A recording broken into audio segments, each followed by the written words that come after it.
নমস্কার, কেমন আছেন সবাই? আমি সুজিত, ট্রাভেল উইথ সুজিতের আরেকটা নতুন ব্লগে আমার নতুন পুরনো সমস্ত ইউটিউব ফ্যামিলি মেম্বারকেই স্বাগত জানাই। আজকের ব্লগটা একটু অন্যরকম। গত ব্লগেই আমি বলেছিলাম যে এই জিম করবেট সিরিজের আমরা ধনগারি গেট থেকে ধিকালা পর্যন্ত যাওয়ার পথে প্ল্যান করে সরবদুলিতে লাঞ্চ করেছিলাম আমাদের টাইমটা কিছুটা সেভ করার জন্য। সরবদুলিতে সেই লাঞ্চ করে আমরা যখন ধিকালায় যাই, সেখানে আমাদের একটা ছোট্ট একটা এফআরএইচ এর পাশে একটা সাইডিং হয়, সেটার কিছু ভিডিও ক্লিপস এখানে রাখছি। তার পাশাপাশি থাকছে আজকে আমাদের প্রথম যে ইভিনিং সাফারি, মানে আমাদের এই ট্যুরের যে ফার্স্ট সাফারিটা হয়েছিল সেটা ইভিনিং সাফারি। এই ইভিনিং সাফারিটারই পুরো ভিডিও ক্লিপসটা থাকছে। এখানে আমাদের কি সাইডিং হয়েছিল, কি এক্সপিরিয়েন্স হয়েছিল, আর চেষ্টা করেছি যতটা ইনফরমেশন আপনাদের সাথে শেয়ার করা যায় সেটা।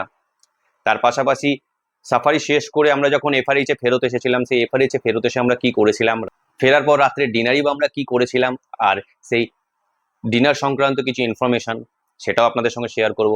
আর এই ইনফরমেশনগুলো যদি আপনাদের ভালো লেগে থাকে তাহলে প্লিজ সাবস্ক্রাইব করে পাশে থাকবেন, তাহলে কাজের প্রতি মোটিভেশন আরও বাড়বে, আমার কাজের পরিধি আরও বাড়বে, আরও নতুন নতুন ইনফরমেশন, নতুন নতুন ব্লগ আপনাদের সামনে নিয়ে এসে দিতে পারবো। তাই প্লিজ পাশে থাকবেন, সাবস্ক্রাইব করবেন, শেয়ার করবেন অ্যান্ড লাইক করবেন, পারলে ভিডিওটাকে একটু এঙ্গেজ করে কমেন্টসও করবেন। শুরুতেই একটা ইম্পর্টেন্ট ইনফরমেশন দিয়ে রাখি যে জিম করবেট ন্যাশনাল পার্কে থাকতে গেলে, সেখানে নাইট স্টে করতে গেলে যে কোনো জোনে যে কোনো ট্যুরিস্ট সর্বাধিক 3 রাত্রি একটা এফআরএইচে বা একটা জোনে থাকতে পারবে। তারপরেও আবার থাকতে পারে, সেক্ষেত্রে তাকে অন্য জোনে গিয়ে 3 রাত বা 2 রাত বা 1 রাত থাকতে হবে, কিন্তু 3 রাতের অধিক কোনো জোনে থাকতে দেওয়া হয় না এবং ফরেস্ট ডিপার্টমেন্টের নিয়ম অনুযায়ী। তার সাথে সাথে আরেকটা ইনফরমেশন হচ্ছে যে যদি কেউ 1 রাতে নাইট স্টে করে তাহলে সে দুটো সাফারি ম্যান্ডেটরি পাবে। একটা হচ্ছে সেই দিনের ইভিনিং সাফারি এবং আরেকটা হচ্ছে তার পরের দিনের মর্নিং সাফারি।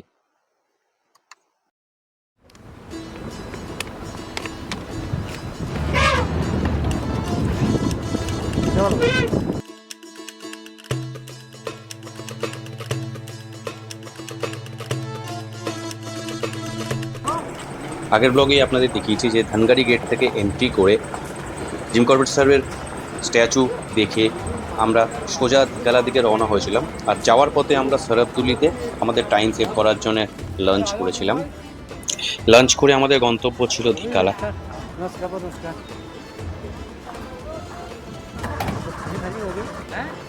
আর ধিকালা এফআরএইচে পৌঁছে আমরা আমাদের এফআরএইচের পাশেই এই দুটো জ্যাকেলের সাইডিং পেয়েছিলাম শুরুতেই, সেটারই কিছু ক্লিপস তোমাদের জন্য রইল।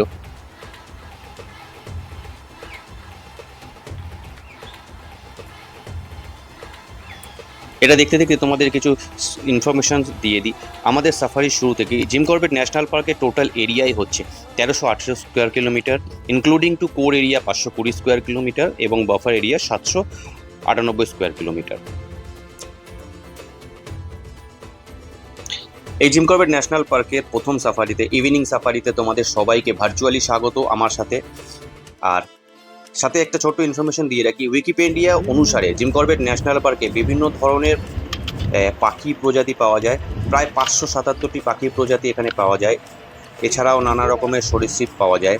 তার বাইরে উল্লেখযোগ্য স্তন্যপায়ী প্রাণী বেশ কিছু পাওয়া যায়, যেরকম বাঘ, হাতি, লেপার্ড এবং বিভিন্ন ধরনের হরিণ। এটা তো রইল এখানকার নানা রকমের পশু পাখির বিবিধতা। এর সাথে জানাই আমরা এই ট্যুরটা অর্গানাইজ করার সময় আমরা জিম করবেট ন্যাশনাল পার্কের উত্তরাখণ্ডের গভর্নমেন্ট পোর্টালে চেষ্টা করেছিলাম অনেকবার জিম করবেটের, কিন্তু সেখান থেকে বুকিং পাওয়া সম্ভব হয়নি বলে আমরা ওখানকার লোকাল এজেন্টদের মাধ্যমে বুকিং করিয়েছিলাম। আর এর যে সাইটটা দিয়ে বুকিং করা যায় সেটা হচ্ছে corbetonline.uk.gov.in। এই সাইট দিয়ে চাইলে তোমরা বুকিং করাতে পারো, তবে পছন্দের এফআরএইচগুলো পাওয়া কঠিন হয় এই সাইট দিয়ে বুক করতে গেলে নিজেরা। সেটা তোমাদের এই ইনফরমেশনটা দিয়ে রাখলাম। শুরুতেই আমরা ছোট একটি গজরাজের দেখা পেয়েছিলাম, তার একটি ছোট ক্লিপ রাখলাম। এর সাথে সাথেই বলি যে আমরা আমাদের পছন্দের সমস্ত এফআরএইচই পেয়েছিলাম, যেহেতু আমরা ওখানকার লোকাল এজেন্টদের মাধ্যমে বুকটা করেছিলাম তাই। আর তার সাথে সাথে বলি জিম করবেট ন্যাশনাল পার্কের হিস্ট্রি একটু ছোট করে। ভারতবর্ষের প্রথম ন্যাশনাল পার্কই ছিল এই জিম করবেট ন্যাশনাল পার্ক। 1936 সালে এটা ডিক্লেয়ার হয়, আর তখন এর নাম ছিল হেলি ন্যাশনাল পার্ক। তার কিছুদিন পরেই স্বাধীন ভারতবর্ষের 1954 সালে এই পার্কের নাম নতুন করে করা হয় রামগঙ্গা ন্যাশনাল পার্ক হিসেবে। আর তার কিছুদিন পরেই আবার 1956 সালে এই পার্কের নাম নতুন করে পরিবর্তন করা হয়। স্যার জিম করবেটের কনজারভেশনের কন্ট্রিবিউশনের কথা ভেবে নতুন করে এই পার্কের নামকরণ করা হয় জিম করবেট ন্যাশনাল পার্ক। আর এই জিম করবেট ন্যাশনাল পার্ককে 1973 সালে ভারতের প্রথম টাইগার রিজার্ভ হিসাবেই ডিক্লেয়ার করা হয়। ভারতের বাঘ সংরক্ষণের জন্য প্রজেক্ট টাইগার চালু হয় এই 1973 সালের 1 এপ্রিল। আর এই 2022 সালের টাইগার সেন্সার হিসাবে জিম করবেট ন্যাশনাল পার্কের বাঘের সংখ্যা ছিল 260টি। যাই হোক, বাঘের বিবৃতি দিতে দিতে আমরা সামনে পেয়ে গেলাম বিশাল বড় এক গজরাজকে। আর বেশি আপাতত কিছু বলছি না। এই ভিডিওটার এই জঙ্গলের প্রকৃতি এবং পরিবেশটাকে আগে উপভোগ করো, এবং একটা ওয়াইল্ড অ্যানিমেলের সামনে পড়ে যাওয়ায় তখন কি ঘটেছিল সেটা দেখো এবং উপভোগ করো। তারপরে আবারও কিছু ইনফরমেশন দেবো।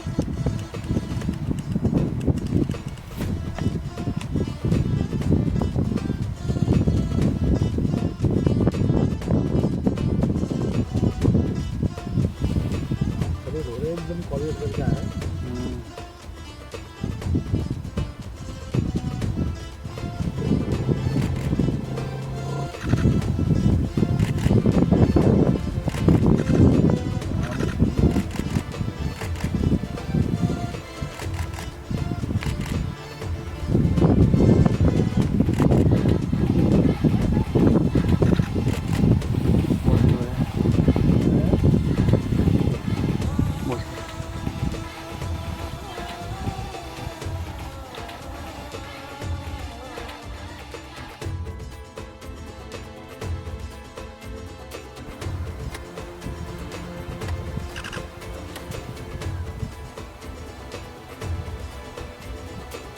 काम कैसे कर रहा है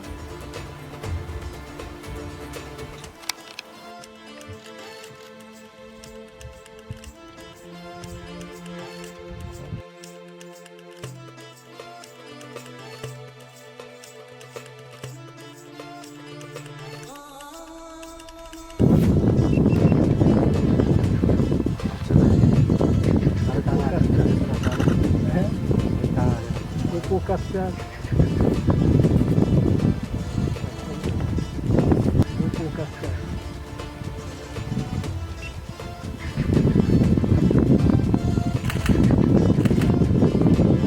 ধরে বলুন না।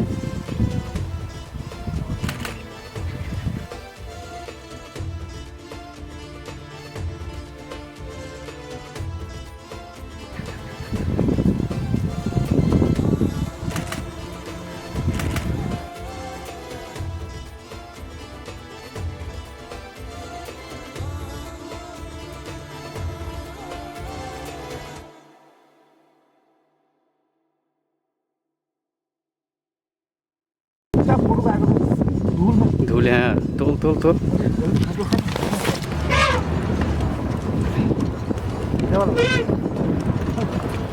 দিতে পারলাম ভিডিওটা please like me coming to you and subscribe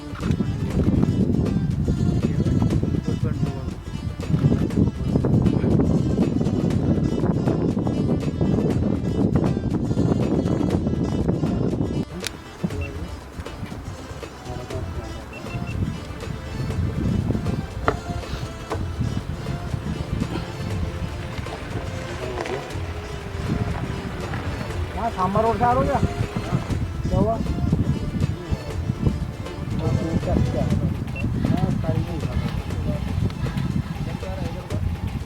इधर तो कुछ नहीं रहा है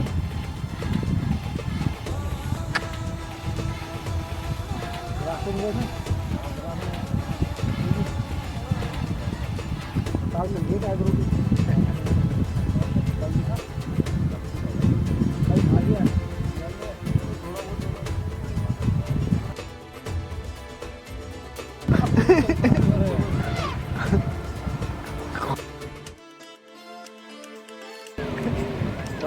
बनाओ वीडियो आराम से ला कौन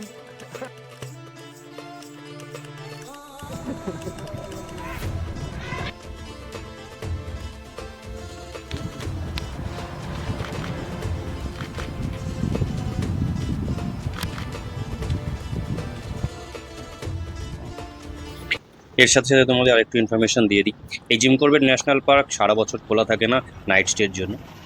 এই Jim Corbett national park day সাফারিটা কয়েকটা জোনে সারা বছরই হয়, বাট নাইট স্টেগুলো হয় মেনলি মিড অফ নভেম্বর থেকে মিড অফ জুন পর্যন্ত।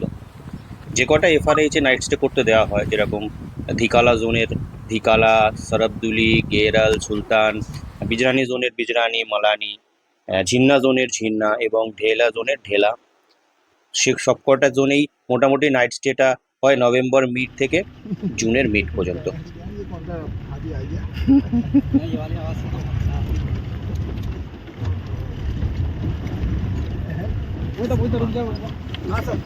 এর সাথে সাথে সন্ধ্যের মনোরম পরিবেশ উপভোগ করতে করতে আমরা আস্তে আস্তে আমাদের এফআরএইচের দিকে যেতে হবে। যাওয়ার পথেই পরে আমাদের খেনিয়ানোলা বলে ভিভিআইপি একটা এফআরএইচ হচ্ছে, যেটা কিনা শুধু ভিভিআইপিদের জন্যই অ্যালটেড থাকে বা সংরক্ষণ করে রাখা থাকে। সেই এফআরএইচে কিছুক্ষণ দাঁড়িয়েছিলাম একটু টি ব্রেকের জন্য, তারই কিছু দৃশ্য তোমাদের জন্য রইল। আমাদের প্রাইম মিনিস্টারও যখন জিম করবেটে এসেছিল তখন এই খেনানোলা এফআরএইচে স্টে করেছিল।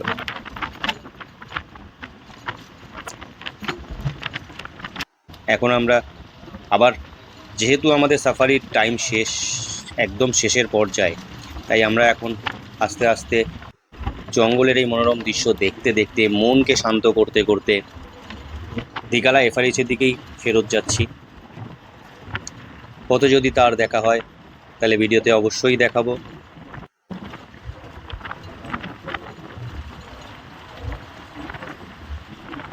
অসাধারণ অদ্ভুত সব দৃশ্য।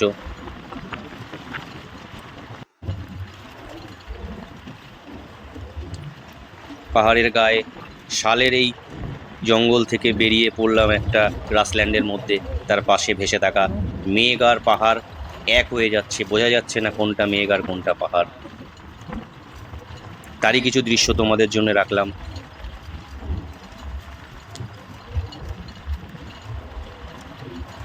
এবং সাথে আমার পার্সোনাল ওপিনিয়ন, যদি জিম করবেট ন্যাশনাল পার্কের বেস্ট জোন জানতে চাও তাহলে ধিকালা জোন। নাইট স্টের জন্য বেস্ট জায়গা হচ্ছে ধিকালা এফআরএইচ, সরবদুলি এফআরএইচ এবং গেরাল এফআরএইচ।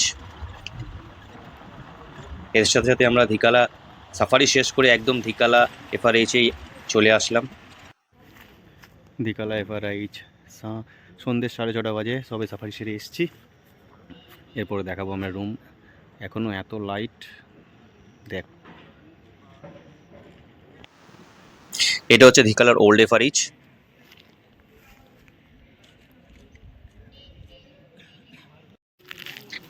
এর সাথে সাথে আমরা যে ডরমেটরিতে দেখেছিলাম এবার সেটা তোমাদের দেখাই। এই হচ্ছে আমাদের ডরমেটরি 1, যেখানে আমরা নাইট স্টে করেছিলাম ধিকালা জোনের। এখানে পাখা ছিল, বেশ কিছু চার্জিং পয়েন্ট ছিল, যেহেতু ইলেকট্রিসিটির ব্যবস্থা আছে আমাদের ক্যামেরা চার্জেও সুবিধা হয়েছিল। বাট এখানে যেটা মানে বেডগুলো যেরকম রয়েছে, যদি ছেলেরা একসাথে যায় তাহলে আরামসে থাকাই যায়। বাট সবচেয়ে বেশি আমার যেটা মনে হয়েছে অসুবিধা বা প্রবলেমেস্টিক, সেটা হচ্ছে এর যে বাথরুমটা আছে বা ওয়াশরুমটা আছে সেটা এফআরএইচ থেকে একটু দূরে অ্যাটাচ যেহেতু নয়, সেহেতু সকালবেলা উঠে যখন আমরা 5টায় সবাই সাফারিতে যাব তার আগে তৈরি হওয়াটা সেটা একটু প্রবলেমেস্টিক। যারা কিনা আমরা ফটোগ্রাফি বা ভিডিওগ্রাফি করতে যাই তাদের জন্য একটু অসুবিধারই কারণ আমার মনে হয়েছে ব্যক্তিগতভাবে। তাই এই এফআরএইচে থাকার জন্য আমি এফআরএইচ রুমই প্রেফার করতে বলবো সবাইকে, ডরমেটরি না করে। একান্তই না পাওয়া গেলে তাহলে ডরমেটরি নিতে হবে, আদারওয়াইজ বেস্ট হচ্ছে রুম। আর এটা হচ্ছে ধিকালা এফআরএইচ এর বড় ক্যান্টিন। এখানে দুটো ক্যান্টিন আছে বলে রাখি, স্পেশালি দুটো ক্যান্টিন আছে, একটা ছোট ক্যান্টিন একটা বড় ক্যান্টিন। যেটা ছোট ক্যান্টিন সেটা হচ্ছে স্টাফ ক্যান্টিন, মানে আমাদের যে জিপসির ড্রাইভার দাদা গাইড দাদারা থাকে তারা যেখানে খায় সেটা হচ্ছে স্টাফ ক্যান্টিন। সেখানে কোনোভাবেই ট্যুরিস্টকে অ্যালাউ করা হয় না লাঞ্চ বা ডিনারের জন্য। বাট ছোটো মোটো ব্রেকফাস্ট, স্ন্যাক্স, চা, কফি ডিমের অমলেট, ম্যাগি এগুলো ওই ছোটো ক্যান্টিনে দেওয়া হয়, বাট বড় ক্যান্টিনের ক্ষেত্রে খাই না আমি, বেসিক্যালি আমি শুধু নুডলসই নিই রাত্রেবেলা আসলে পরে এখানে। ট্যুরিস্টদের জন্যই রাখা। খাওয়া দাওয়ার বেশ ভালো, একদম 31 কিলোমিটার কোর জঙ্গলে এসে এই খাওয়া দাওয়া পাচ্ছি, এটাই আমাদের জন্য অনেক। হ্যাঁ, দামটা একটু মনে হয়েছে আমার হাই, মানে এই 450-500 টাকা দিয়ে একবেলার মিল, এটা একটু মনে হয়েছে হাই। এটা যদি আরেকটু রিজনেবল হতো ভালো হতো আর কি, এটা আমার ওপিনিয়ন। কিছুই নয়। তোমরা কি বলছো? তোমাদের ওপিনিয়নে যদি একটু বেশি হয় বা এ হয় তাহলে কমেন্টস করে আমাকে জানিও। আর যদি কোনো ইনফরমেশন আমার তোমাদের মনে হয় আমি দিতে পারিনি বা এখনো দিইনি টাইগার নয়। বা বা দেওয়া উচিত ছিল, সেটাও আমাকে কমেন্টস করে জানিও। আর যদি কেউ ধিকালা এফআরএইচে গিয়ে নাইট স্টে করে থাকো তাহলে সে তার অভিজ্ঞতাও আমাকে কমেন্টসে শেয়ার করো।